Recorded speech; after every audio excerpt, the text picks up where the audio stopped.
Skuter handsome dan power. Inilah dia Griffin 205. Jom tengok apa yang ada dekat motor ni. Untuk enjin motor ni didatangkan dengan 198cc yang menghasilkan 19 horsepower dan juga 17.5 Nm torque. Enjin dah padu. Korang rasa dapat tak 18? Suspension belakang motor ni menggunakan double shock absorber dan bahagian hadapan pula menggunakan telescopic fork. Sistem brake pula didatangkan dengan single disc ABS dual channel.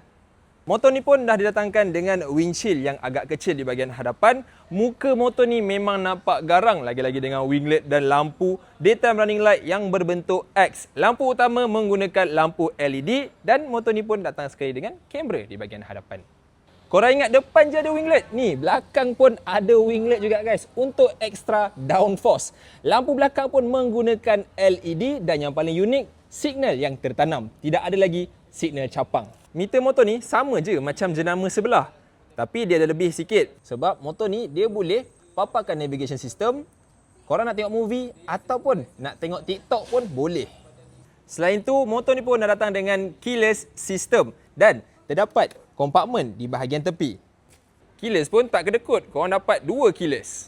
Untuk ketinggian motor ni 790mm sahaja dan motor ni juga didatangkan dengan seat yang selesa dan backrest untuk korang bersandar. Berat motor ni pula 126kg dan tangki minyak berkapasiti 11 liter.